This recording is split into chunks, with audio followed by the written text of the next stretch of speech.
អង្គុយចុះ President, please be seated. The court is back in session. And the floor is given to the defense team for Mr. Kisampon to resume his line of questioning.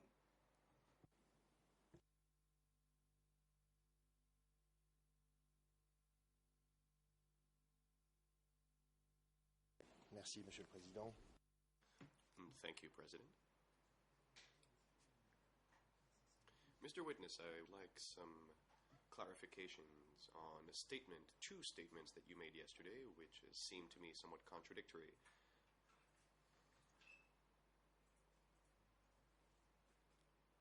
And I would therefore ask you to clarify.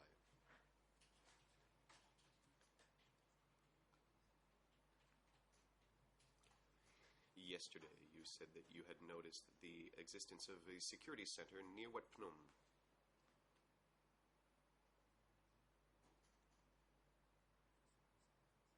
And you said that you came to this realization as you were on patrol near Wat Phnom, or on guard near Wat Phnom.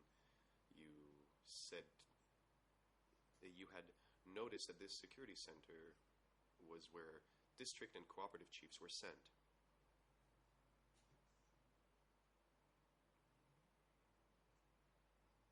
And when asked when you noticed this security center, you said two things. You said, I observed it a month and a half after the liberation of April 1975, and you also said that this center came into existence after the arrest of Un, which was in February 1977. This seems somewhat contradictory to me, and I would like to ask you which of the two dates is the correct one. This security center in Wat Phnom, did you observe it in April, May 1975, or after Un's arrest?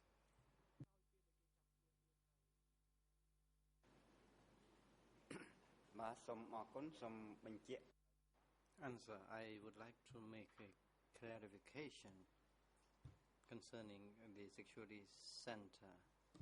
In 1977, I saw that security center, and it was after Una was arrested that I noticed there was a security center.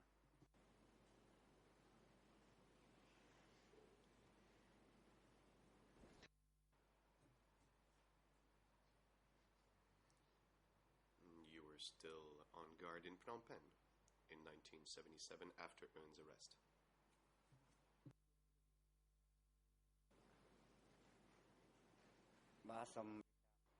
Answer. Un was arrested in 1977, after which I was removed from that place because I had been affiliated with the element. I had no role and function after that time.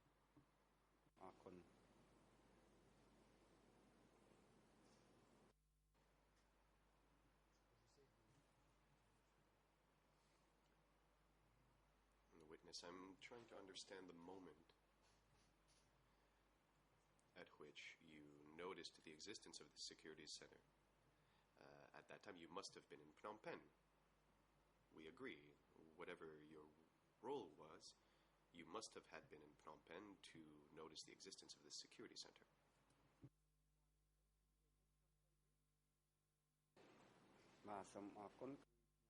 Answer. I was in the Phnom Penh city, and as I said, I had no role and function. I was removed from that unit, but at that time I stayed close to the security center. That is why I could see that there was a security center there.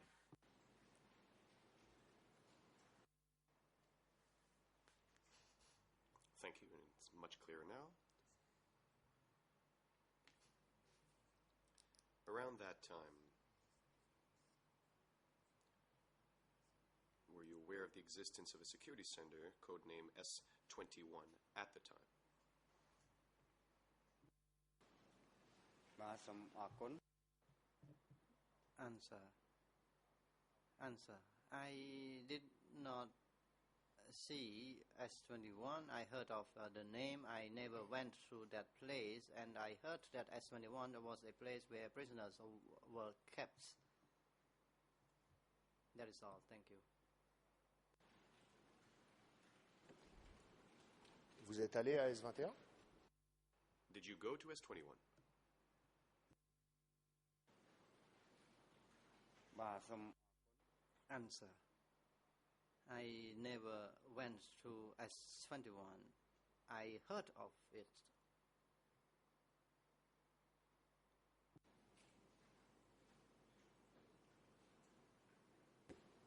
Et l'on vous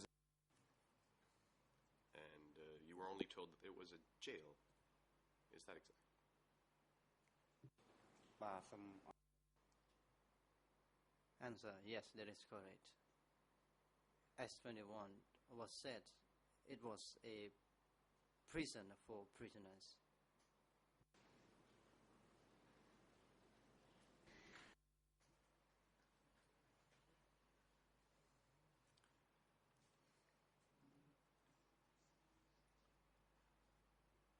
I would like to return to the topic of your arrival on the construction site for the Kampong Chenang airfield.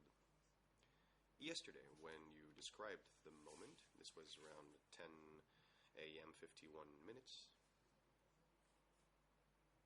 you said in Khmer, because there was an inversion of what you said in English and French, and so in Khmer you said, and I quote, "In the Boribo district, not in the village." You were asked, where did you arrive? And you said, "I built a small office, a house, in the Boribo district." End of quote.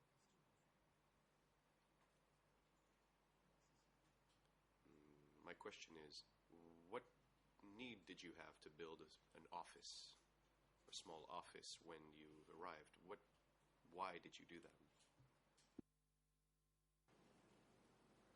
បាទសូម Answer. There were no inhabitant houses there, so I had to build a house in my own unit to stay. And as I indicated, there were no inhabitant houses. We stay in different places from inhabitants. It was the time when I arrived at Kampong Chenang construction site.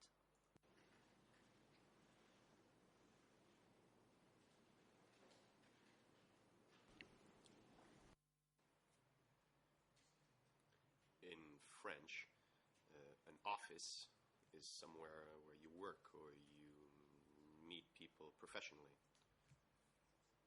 And so I would like to ask you about this word that you used, office. And I'm asking you, why did you feel the need to build an office? These are your words. បាទសូម Answer. The word office was generally used at that time, and people would say, we go to Munti or office, the place where we lived in.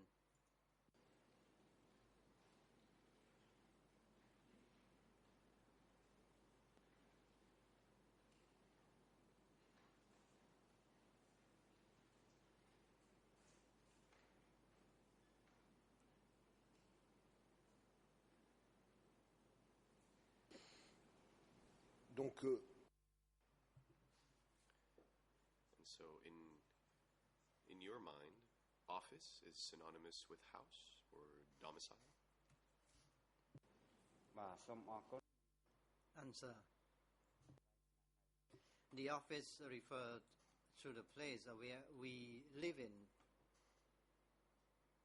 Generally speaking, a house was an office was like a house, and it was the place where we lived in the Democratic Cambodia regime. D'accord. Very well.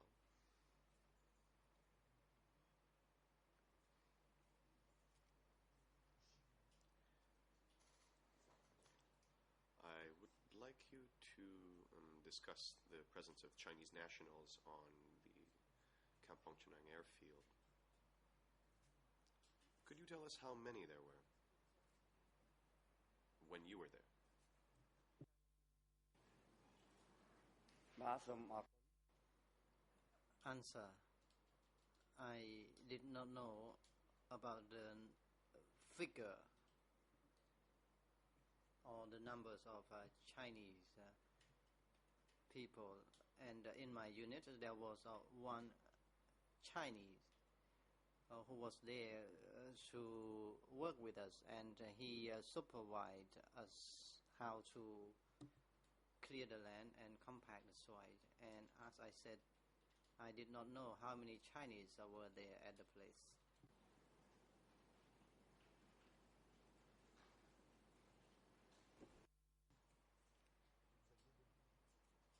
Did you have good relations with this man on a daily basis? បាទ Answer: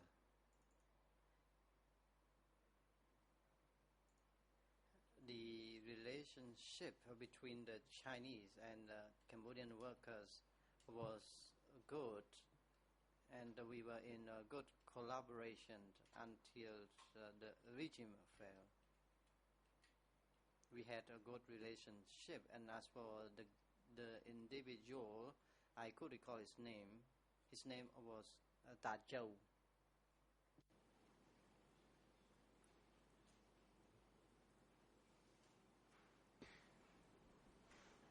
Il vous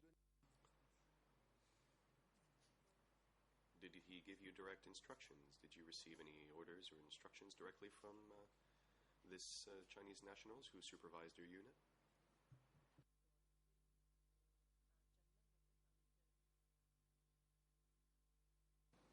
បាទសូមអរ Answer: he gave direct instruction to me and also to my colleagues in the unit, and he always advised us how to work, how to do the work, so that we achieve good quality. And when it came to the break time, he often gave us advice of the technical aspect in China, the way that they did the work in China.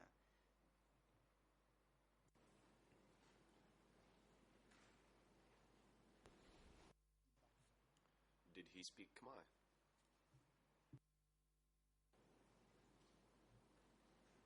គាត់ចេះខ្លះ Answer: he could speak some Khmer, and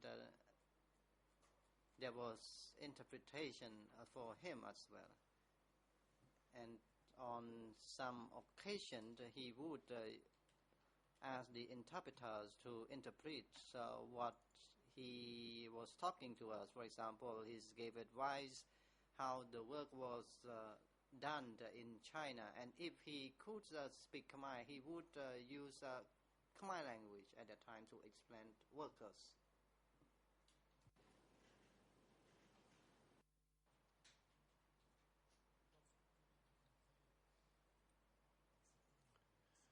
When you met with DC Cam in 2005, and this is French ERN 00 89 2659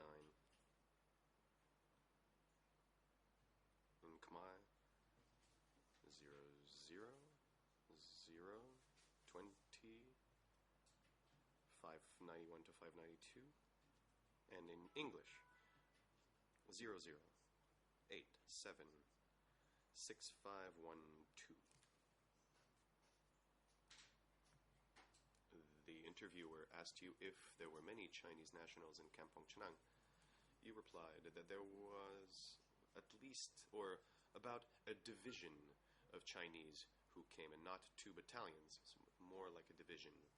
A division of Chinese, that's the answer you provided in 2005. Do you remember saying this? And if you do, could you explain to us how many people in your mind is a division of Chinese people?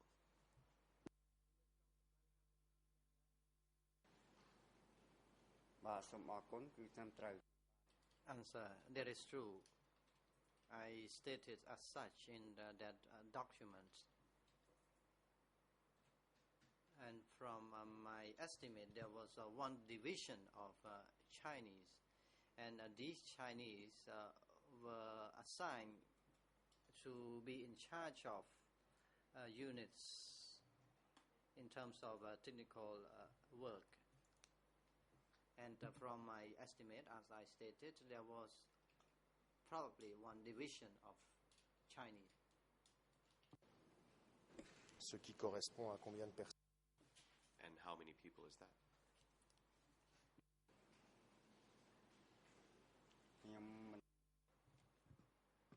Answer, I could not give the exact figure how many Chinese were there in the division.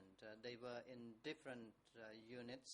Some of them were responsible for helping compact soil, clearing land, and these Chinese technicians were doing jobs in their respective tasks. And as I stated, I could say there was one division of Chinese, and the number perhaps was less than that, less than a division.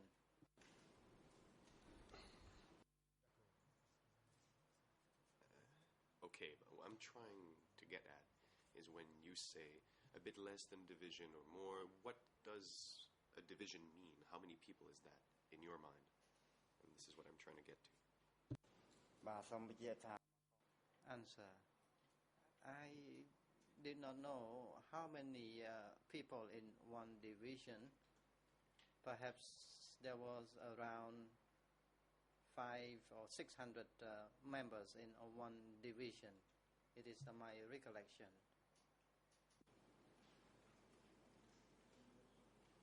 Et vous And you say that there were between 500 and 600 Chinese nationals. You can't say exactly, but this is the idea that you have. Your memory is around 500 Chinese technicians at the Kampong Chhnang airfield. Is this correct? Answer, yes, perhaps so. There were about that number.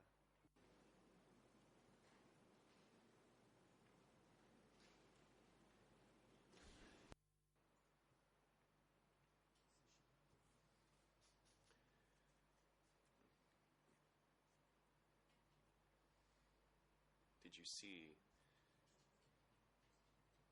these people with optimism, or you did not consider them to be guards? Is that the case? They were working with you.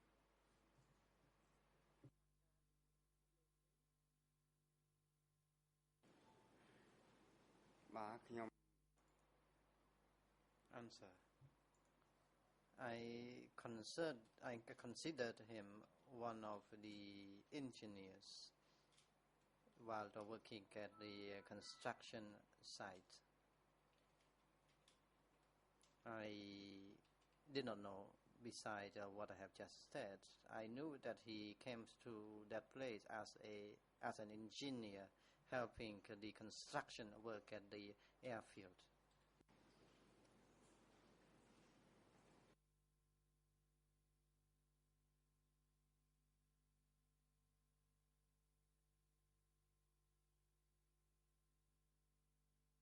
Je n'ai pas d'autres questions. I have no more questions, and I will leave the floor to my colleague from the Nuon Chia defense team. Thank you very much, Mr. Witness. Thank you, Mr. President. Mr. Witness, I would like to finish my questioning on the rebellion with asking a few more questions. Do you know whether the brother of Un played any role in the rebellion?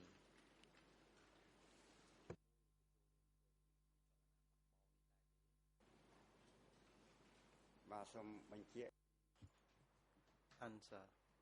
I have not known the older brother of Eun. I knew only Eun.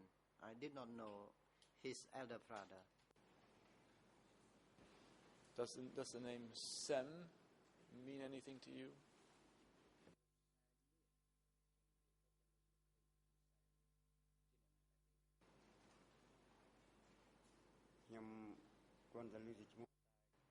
Answer.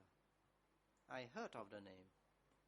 I did not know whether Sam was the elder brother of Eun. I did not know. And how do you know this Sam? Where was he working? To which office or division was he attached?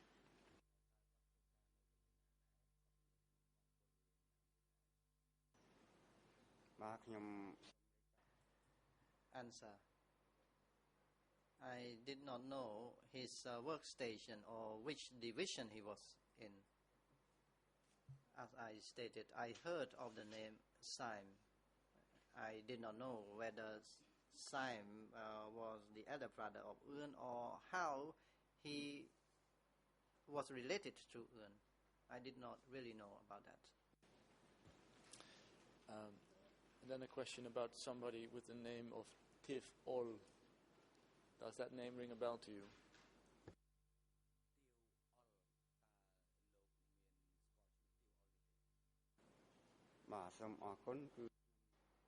Answer. I never heard of the name Tiêu Ol. I never heard of this name. I only heard of it now. That's all right, Mr. Witness.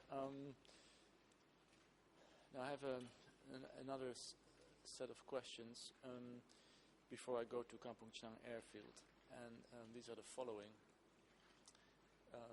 Did you know in 1976 that Democratic Cambodia was formed and that Democratic Cambodia had adopted a constitution?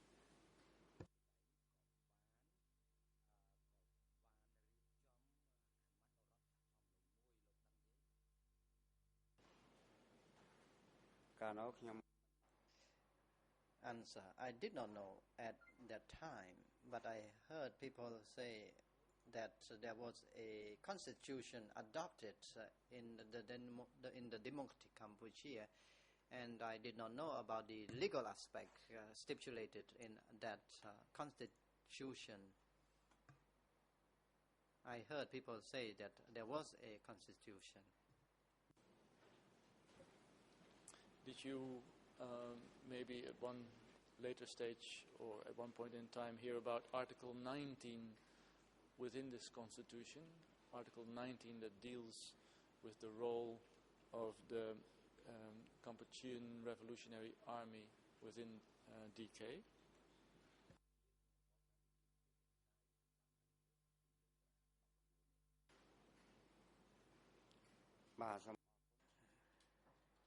Answer. I heard of it, but I did not know the article in the detail. That's all. Thank you. What do you remember in general terms about the aim or the purpose or the goals of the Cambodian Revolutionary Army? What was the army supposed to do within DK, or in terms of its position within democratic Cambodia, as mentioned in the, as described in the constitution?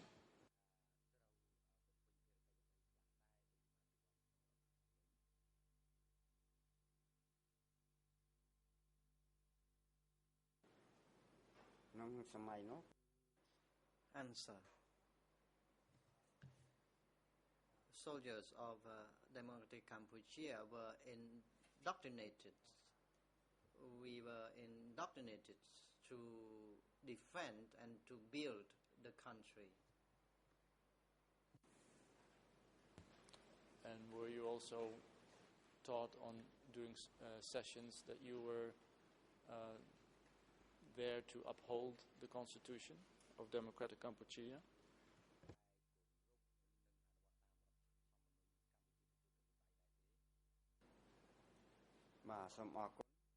Answer. In terms of political trainings, we were instructed to uphold the disciplines and to adhere to the law and regulations. Thank you.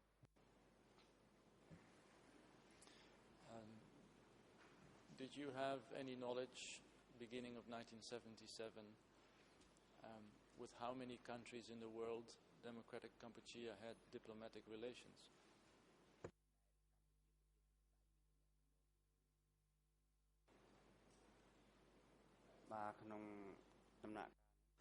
Answer. I did not know in that period. I never heard of that matter. We were not taught about the diplomatic relations of the democratic Cambodia regime.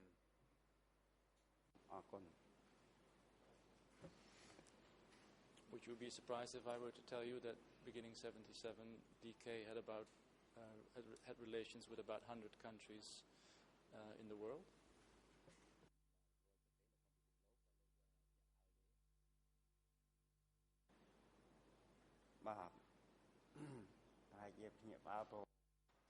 It is a surprise to me because I did not know about that at that time, particularly the diplomatic relation of democratic Cambodia. Now this morning and yesterday you described preparations for armed attacks on Pochentong Airport, on the radio station of Phnom Penh. You described plans of a coup d'etat.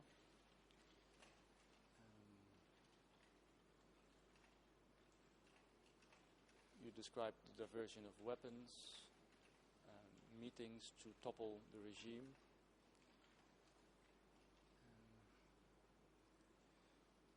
Having said that, having testified to all this, did you think at the time that the accusations of treason against you and Un and others was a justified one?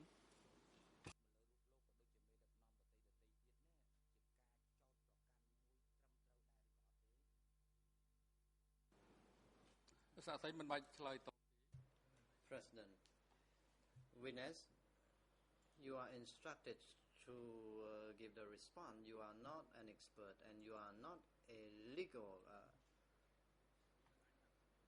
person to give the conclusion to the question put by the counsel.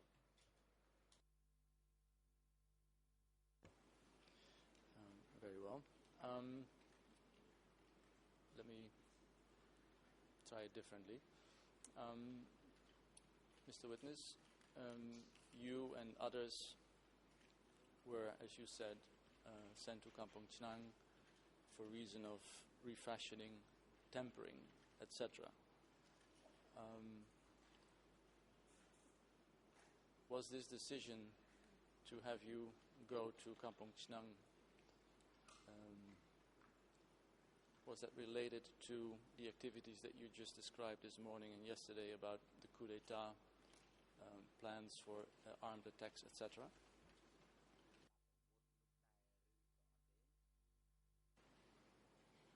បាទសូមអរគុណ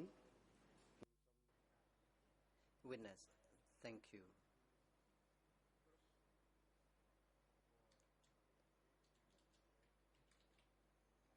As for others, they were taken for tempering at Kampong Chhnang airfield. This airfield was built day and night, and it was considered a place of tempering or refashioning. That's all. Thank you.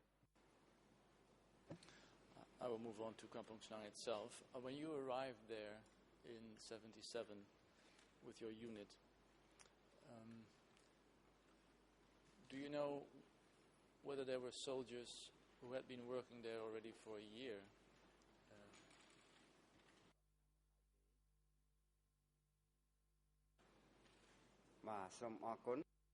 Answer.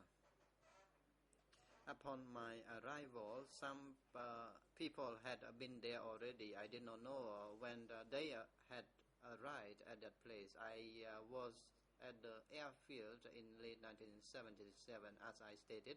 They had been there already, and I did not know when they had been there.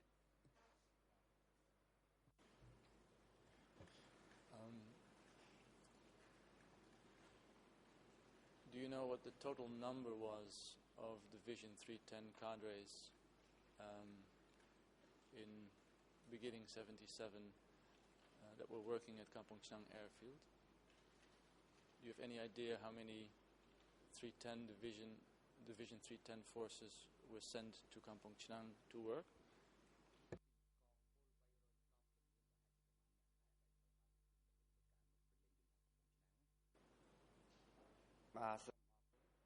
Answer. I did not have the full knowledge, and I could not give the estimates. And soldiers from different units in Division 310 that were sent to the airfield, and perhaps there were 2 or 10 people from different units taken through the airfield. Let me cite a number from a document from this time to you: E3/849, English 0018 3956, French 00334995, Khmer 0005 2319.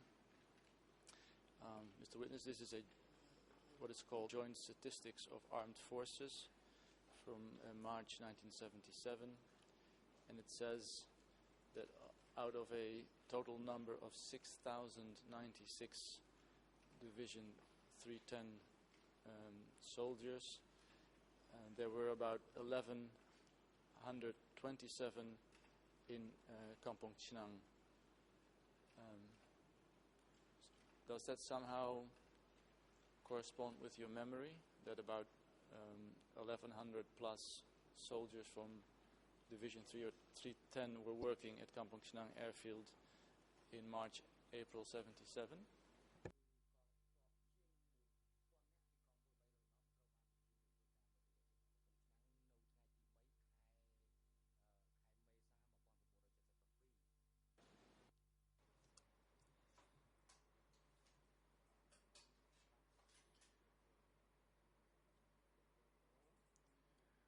I do not know the total figure in the statistics. I worked in my unit, and I only knew about the members in my unit. So again, I do not know the total number of soldiers from Division 310 who were sent to work at the work site. I only knew about the 36 members in the unit where Cham was our superior. So again, I don't have the overall figure from the division. I understand. but you had been a member of Division 310 at that point in time for already almost 7 years. I know you were with your unit of 36 people, combatants, but could the number of 1127 be approximately an accurate figure? That there were about 1,000 plus combatants from the division working at Kampong Chnang airfield. Could that be about right?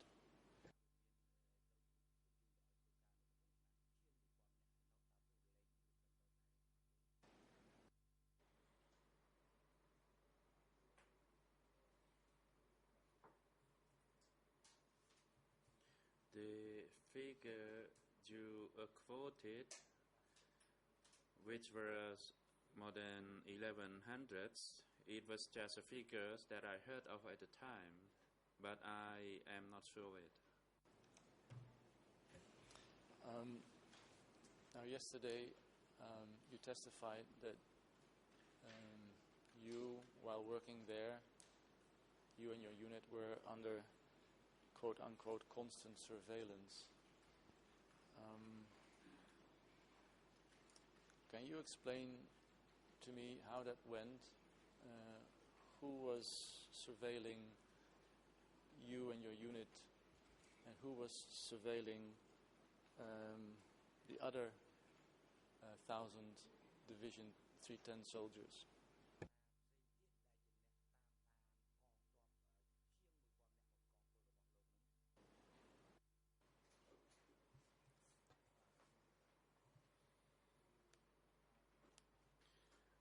We were under constant surveillance.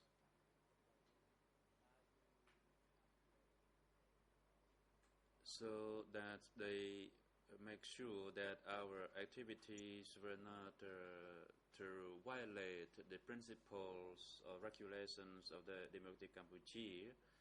And if we were to violate it, then we would be detained and smashed. And I'd like to clarify this matter with you.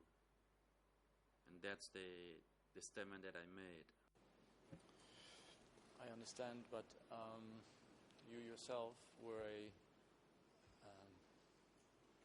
battle-hardened soldier. You had been fighting in many battles before 75. I'm sure your fellow combatants as well. How were you surveilled by other soldiers? How was that done? And how were the other 1,000 watched over? How did it go in practice?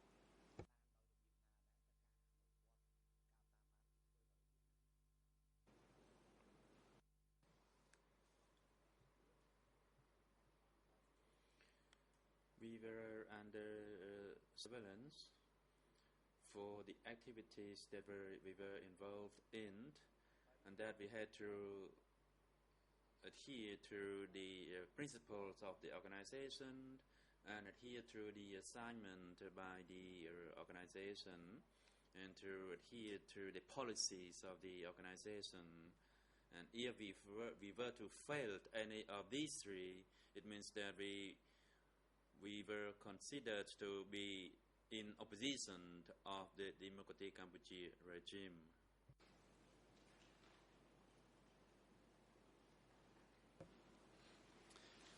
Is it possible that the guards that you spoke about were not there to have a look on you and your fellow combatants, but that they were there to protect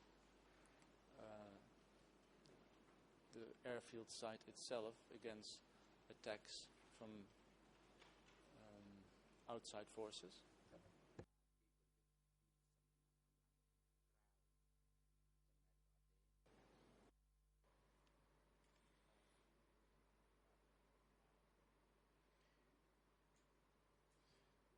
On the issue of guards, the guards were posted in order to prevent any attempt by enemies to enter the airfield.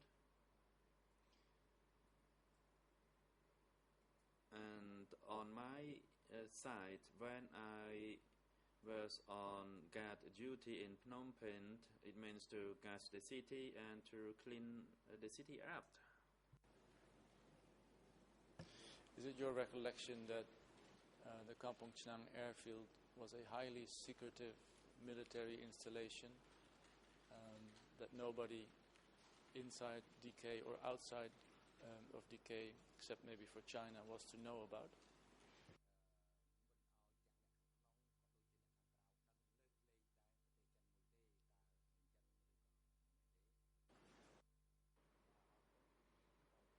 What you said is correct. People who were involved in the construction of the airfield were soldiers, and no ordinary civilians were allowed to enter the work site, and that is what I remembered. Just a while ago I asked you about Article 19 of the Constitution of Democratic Cambodia, and I believe in answering that question you said that the task of the Revolutionary Army was to defend and build the country. Was the construction of Kampong Chhnang airfield part of the mission of or the objective of the army to build and defend the country?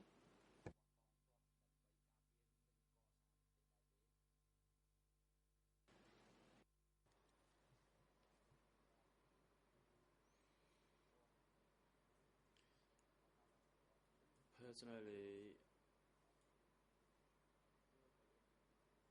I believed the airfield was built with the intentions to defend the country.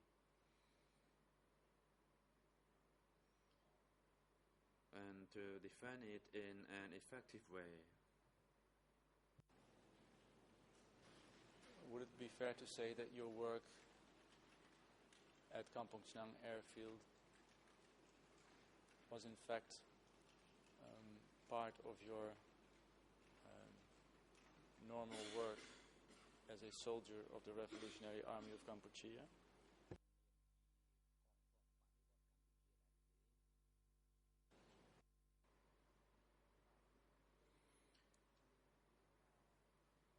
In general, we were part of the Revolutionary Army of Cambodia.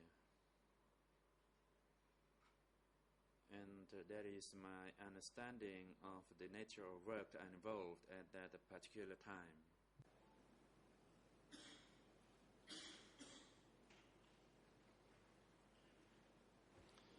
So then, do you agree with me when I put to you that you were working there as in the capacity of your task of a revolutionary soldier within DK rather than being punished or being refashioned?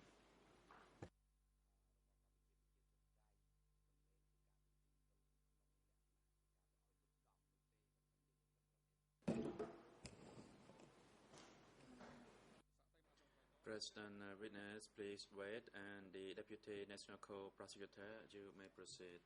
Deputy Co-Prosecutor, Mr. President, I'd like to oppose this question. The witness has stated clearly earlier that he was sent to work at the Kampong Chhnang airfield because he was alleged of having affiliation, and he was under constant monitoring while he was in his respective unit. And the question posed by the defense counsel is repetitive at its best, as I actually put that kind of question already to the witness, and his response was expressively clear that he was sent to work there.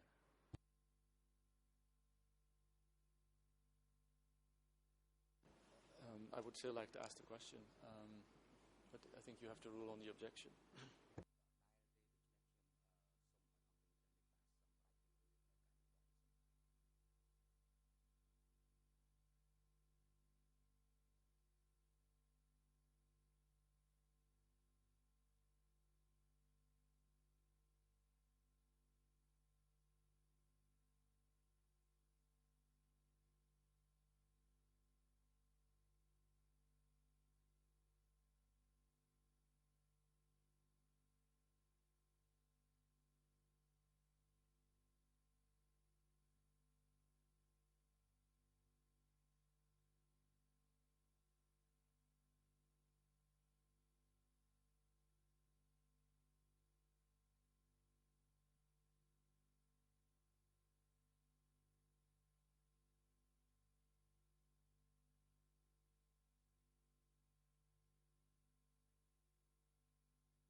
President. I'd like to hand the floor to Judge Laverne to rule on the objection made by the National Deputy Co-Prosecutor to the last question by the Defense Counsel for Nuon Chea. And Judge Laverne, you may proceed.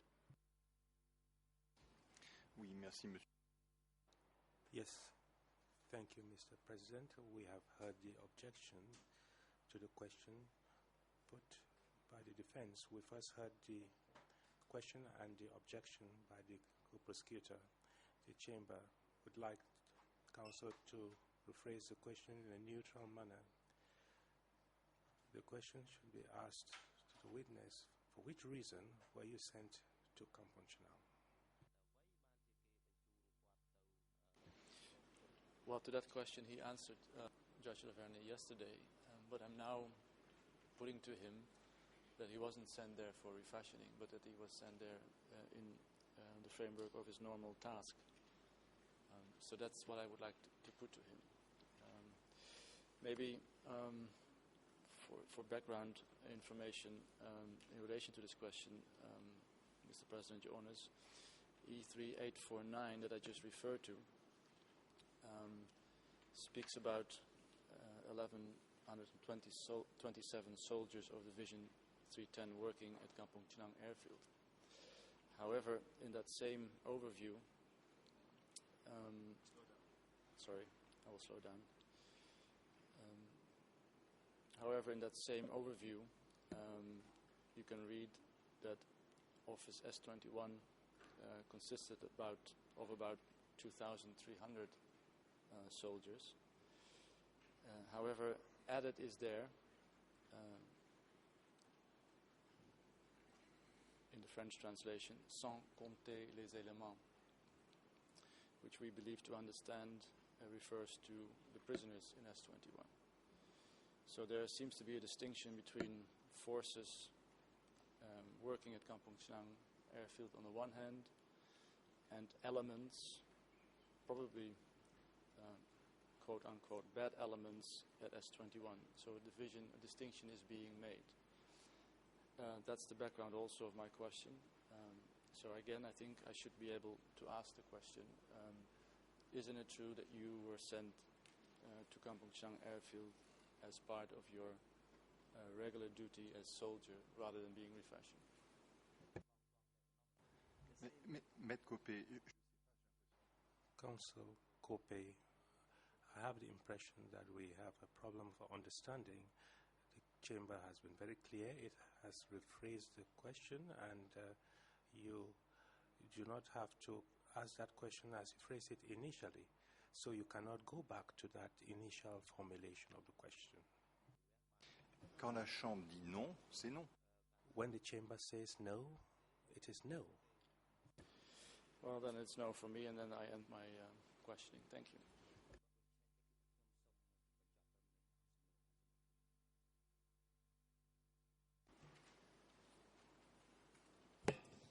Mr. President, Your Honors, the prosecution believes that it would be helpful if Your Honors could clarify some matters that were raised during the defense examination.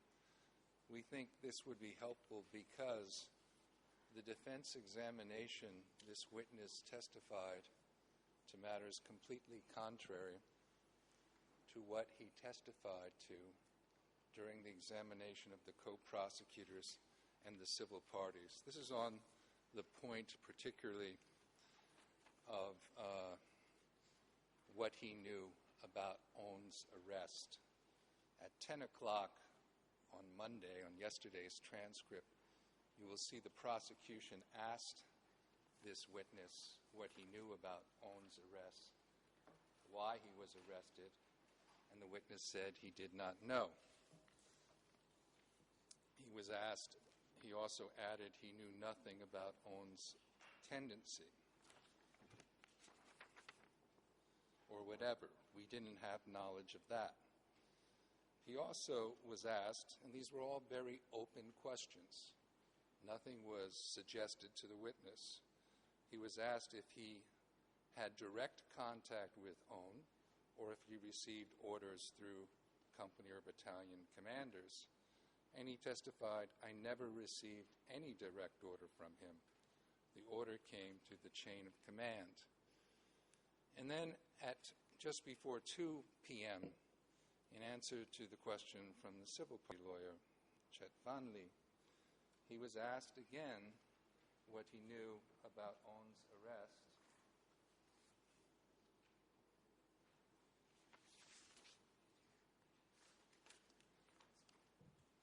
And he indicated,